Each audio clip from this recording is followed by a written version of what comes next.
Hello, how are you guys today? Good to meet you.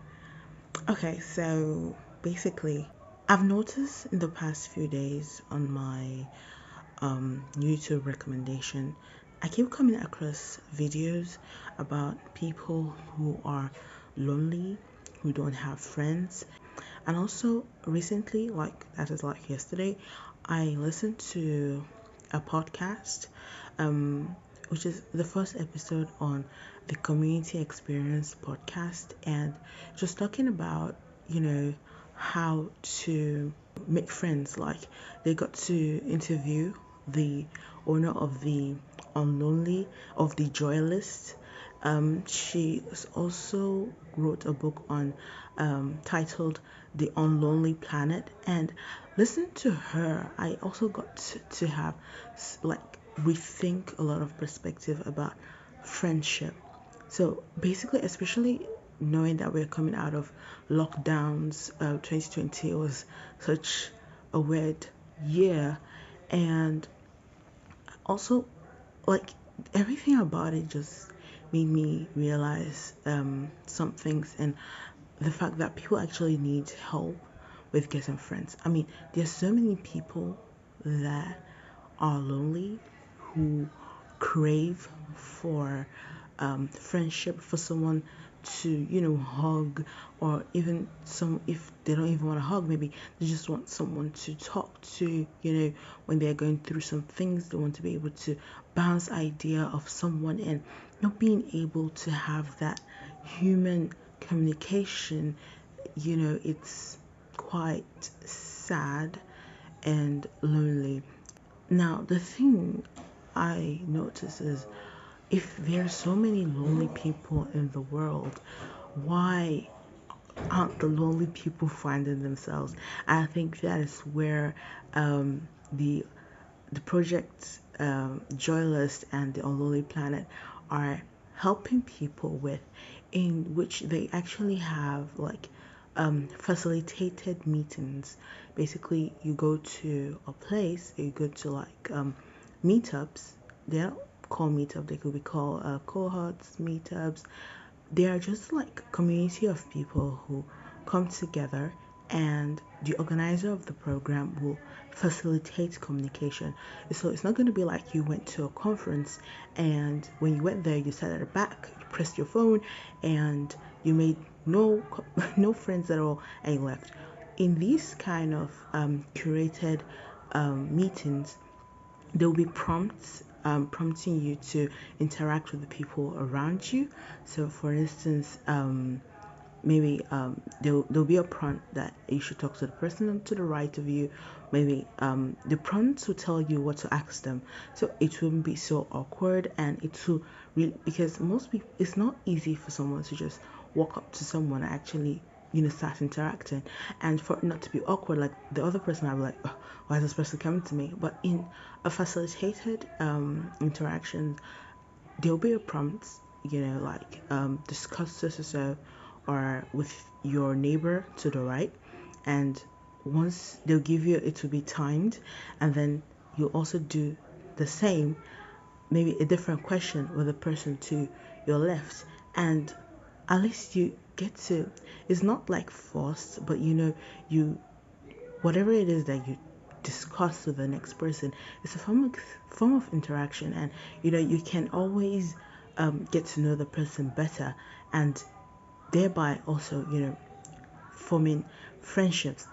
And they also mentioned some in which there are a group of people who together they would be supporting each other for months, and the more you interact with a person, the more the camaraderie feelings comes up and all. And I remember listening to that podcast. They also mentioned the fact that, because a lot of organized religion, right? A lot of people are not, in organized, don't go that much to maybe meetings in the mosques, the churches, places of worship, and thereby kind of isolating themselves. And by doing so, we're unable to make like, friends as such. And not only that, there's also this part where, you know, some people had friends while they were in college, they had friends in while they were in secondary school and all. But the thing is, after graduation, people move on. Some people move to different countries, some people move to different cities, some people go on ahead to, start family, and some are yet to start family. And, some people start walking, and then people start having different interests. Like for instance, I love anime. I don't know of any of my friends that's into anime. As far as I'm concerned, I'm the odd one out. And if it would be kind of hard, to want to discuss something you find you're so excited about. Like, let's say I'm so excited about a particular anime. I'll be like an insane person trying to tell all. It'd be like as if I'm speaking a different language if I was trying to explain that to some of my friends. I'll be like, are you alright right now? So it's okay to like seek friendship out of that, to seek new friendships basically. And I realized that for me personally, I am an introvert. I like staying a lot in my room rather than being out there interacting with people actually. But when I do have the opportunity to interact with people, I do surprise myself all the time because I actually put effort into trying to, understand where the person is coming from so I can actually have a better understanding of what is going on in real life, and I actually enjoy every bit of it. So, the thing with that is when I interact with someone and I would I'll actually ask you about the things that I find exciting. I'll ask you what are your hobbies? I always do that stuff so that I can understand which angle to actually interact with people so I don't come up as being so boring or something like that. And let's say the person mentioned something like I'm gonna ask them what kind of movies do they watch, and then after asking them that I'm gonna say, do you watch anime? And they're like, they watch anime. Like I just sparkle and glow, and I'm like, oh, what kind of anime do you watch?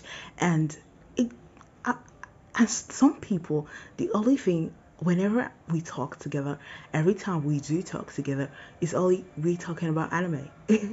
Of course, we do talk about some other stuff, but I'm like happy to know that, oh, this is someone I could get anime suggestions for and who wouldn't see me as a creep or something like that. So, yeah, that's one thing, right?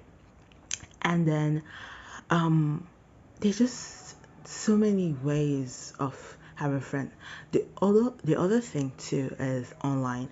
I know the thing with online friendship is sometimes I feel it's not as deep as possible, but then it is better than nothing. Trust me, it's better than nothing.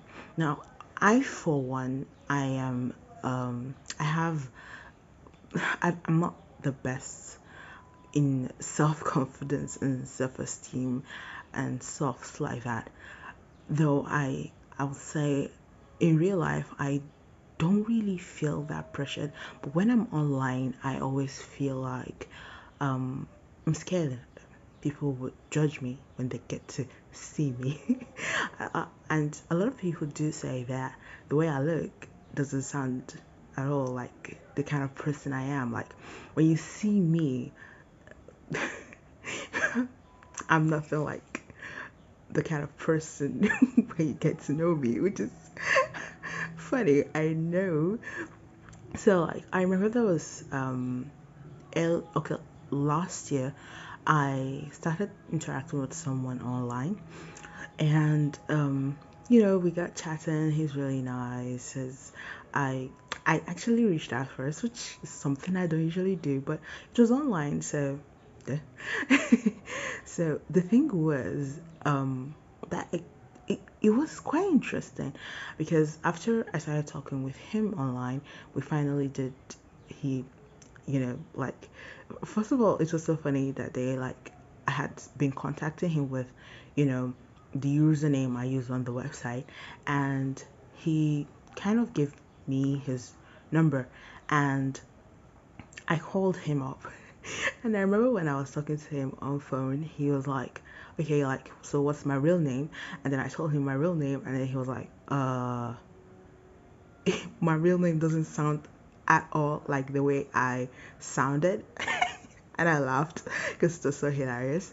And then we finally like had a video chat, and oh, but then I was living very far away from where he was.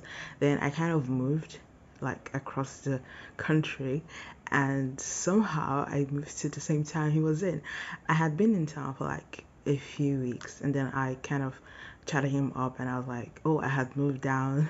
And they were like, which city? And I told him the name of the city, and I was like, you're my town. Where are you? I'm coming to see you. And I was so scared. I was terrified. Like so many things kept coming to my mind. Like, well, he's a good guy. He's not gonna kidnap me, right? And I was kind of like, oh god, I'm kind of very self-conscious and all, like, oh my god, like, maybe he would like just turn away once he see me. I don't know what I was thinking. It's so funny. Anyway, he came around, and like we ended up talking, and like he's now one of my very good friends. Like I could just call, he could call me up, I could call him up anytime, and I mean it's finding friend is a risk too. Trust me, and it's a risk worth taking. Like I wouldn't have had the opportunity to have such an amazing friend as meeting if I hadn't taken the risk. It's so funny, but like he's like a very big part now, and I'm so grateful. But like it's not easy, and for me, for once, like I have an issue with relationship I make online, because I don't also like online dating or anything like that, because I find it to be like forced. When you see a picture of a person, you actually don't know, like pictures don't actually help. Even if you know my personality, I feel like when people, I don't know, maybe it's just something, my my low self confidence or something, but like I'm I'm not overweight, I'm actually obese. So that's okay. So I'm obese, and then I have funny legs. I have bilateral genital varrum. Go check that out.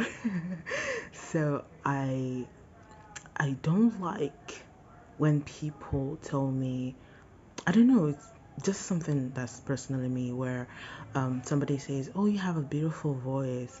Like if somebody just told me, somebody who hasn't seen me, and the person just go, oh, you have a beautiful voice, I get pissed.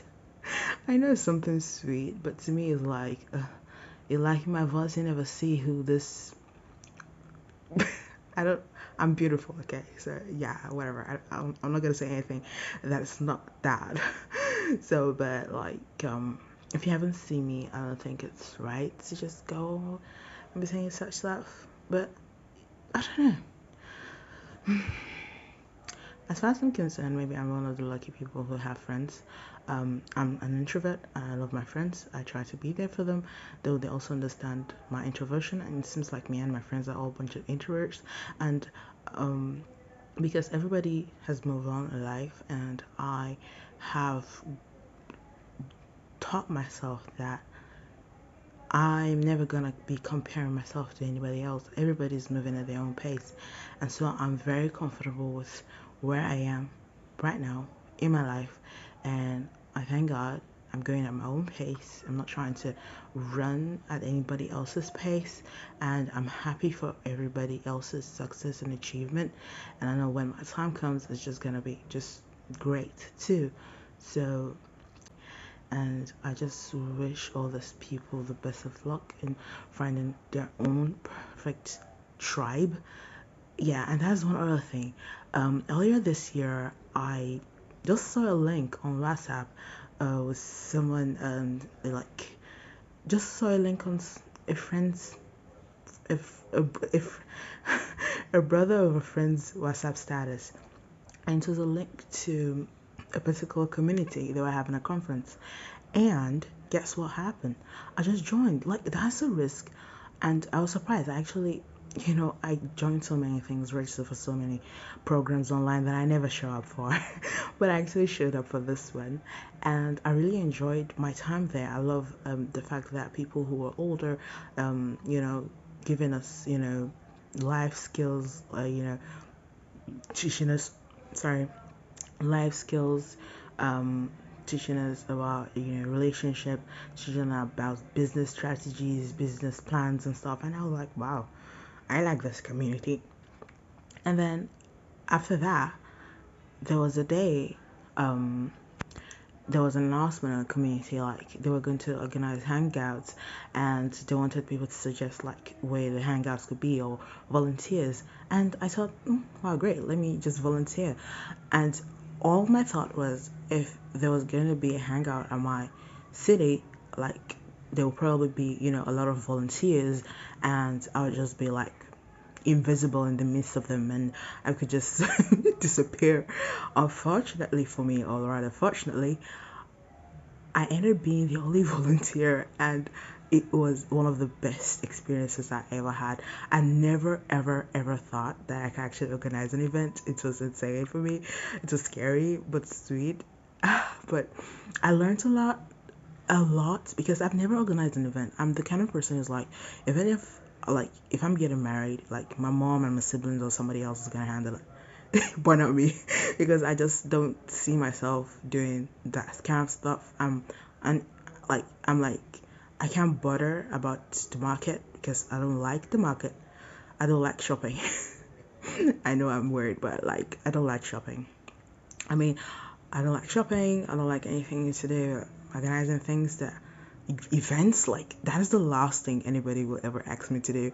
But I organized an event and people came out. One of the things I feared the most was like, I was like, oh my god, I'm gonna organize this event and nobody's gonna come.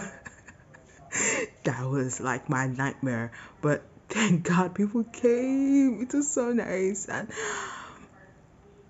I think people should actually try to come out of their comfort zone. It's not gonna be easy. It's risk taking.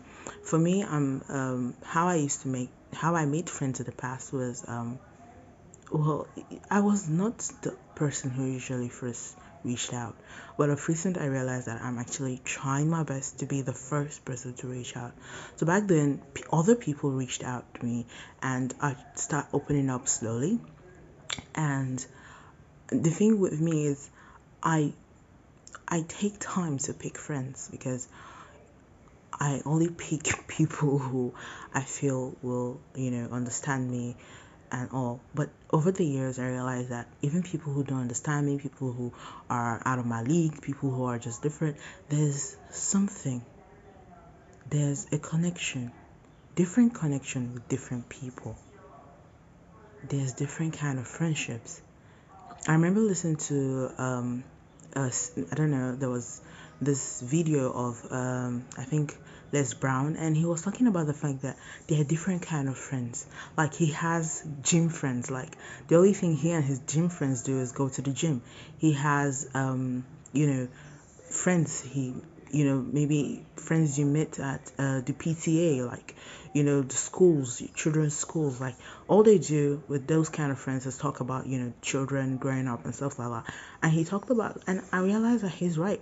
You can have friends who are your business partners, people who you talk business with, and you can't force them to be your gym friends, really. And your gym friends might be, they might be like people who work in the lab. You can't start talking to them about things that maybe art stuff that they have no idea about or not interested in. You can't force them to do that. So you can always have friends for different parts of your life or your different interests, and they are good connections. One other thing I realized, I remember there's a lady called Myra West. I remember she had this video a while ago that became viral, and there was this particular scenario she had. She was like, she connected with someone, they had a very lovely time, and then that was it. Like there was no follow up, and she didn't know if something went wrong, but she really thought she had made a friend, but then like there was nothing. And I've had those kind of interactions before where we chatted, like just met this person, you chat for like hours. It's as if like we've been friends like forever and like they're strangers. And then that's it. Like that's the first and the last time. One thing I realized is the fact that while I was having that beautiful interaction, I didn't plan for the future. Like, one, I could have collected the person's number. Two, I shouldn't wait for the person to call me. Three, I should try to, if possible, like create another date for us to hang out there and then. Like, um, would you like to, you know, come for dinner, or we like to come? Can we grab lunch next tomorrow? Can we meet at a park in the next 2 days? Do you do, do you want to hang out again? Like, if you don't make that effort, the other person might actually also be like you. If you decide that, oh, we've shared our numbers, like you can say, oh, I'll be waiting for their call, or they can say they'll be waiting for your call, and you both will be waiting for your calls for an eternity. Trust me, it won't happen if you don't take the risk. The other person might actually also want to hang out, but they don't know how to go about it. It's not easy, really. I don't know. I wish this helps someone make friends and stop being lonely, and hope they would have the courage. It's not easy to be the first one to reach out. I hope this helps someone, and we can all stop being lonely, right? All right. Bye, guys.